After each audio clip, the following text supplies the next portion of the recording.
What's up, guys? Today we're going to do rational functions, which you've done similar stuff to this. We're just transforming the functions and moving it all over the place. So I would love for you to be able to graph these rational functions and then transform them by changing the parameters, moving around based on the numbers that are grouped with the function there. So a rational function, when you graph it, it's going to look like this. The parent function is this 1 over x. And when you graph that, think of like if you put in 1 for x, and then you're solving it, it'd be like 1 over 1. And 1 over 1 is 1. So there's going to be a dot at 1, 1. Let me scooch this up here. Same thing with if you put in negative 1, then it comes out to negative 1. So those are like kind of the starting points. They're where it curves. And then if this was zoomed out a little bit, actually if it was zoomed out a lot, the graph would look like this.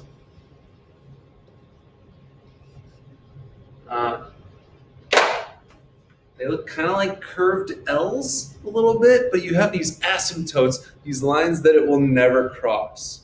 So you have vertical asymptotes like this, that neither one of those will ever touch. And then you have these horizontal asymptotes as well. We'll talk about those a little later. All right, so just like with the absolute value functions, the quadratic functions, they have these transformations where you could just take that shape of the graph, which it looks something like this right now, and then you just shimmy it. So you shift it up 3 units, or you shift it to the right 7 units, right? It's all that kind of stuff. So when it's grouped with the x in the denominator like this, it's going to be a right or left shift, a horizontal shift. So if it says minus, that means to the right. So if it said minus 4, you'd shift it to the right 4. And if it says plus, then you shift it to the left. Again, just like with the absolute values on that, and just like the quadratic functions. And then at the back end, if it's not grouped with the x, with the fraction, then that's your vertical shift. So if it's plus, you're going to shift it up that many units. If it's minus, you're going to shift it down that many units. So let's try it out. And then, yes, the top is a stretch or compression, but we don't worry about that right now. Using the graph of f of x equals 1 over x as a guide, describe the transformation and graph each function.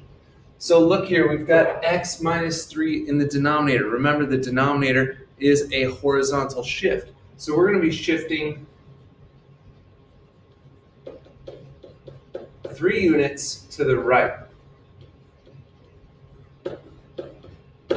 So every one of these coordinates is going to be moved to the right 3. So it was at 1, 1. Now we're just going to go to the right 3. And look, we're not looking for exact things here, but it's kind of going to go like that, right? Because this vertical asymptote is actually at 0. So this would never touch 3 to the right of that. So it's never going to touch 3. So it's just going to skim along it. Same thing down here. Same thing here. We're going to take this dot, because that's right on that intersection. We're going to go to the right 3. And then we're going to kind of get it cruising along those asymptotes as best as you can. Okay? We're looking for the shifts primarily. Now this one has the minus 2, but it's not grouped with the x. So that's your vertical shift. So if it says minus 2, we're going to take all those coordinates and drop it down 2. So if we take this point and we move it down 2, it would be here.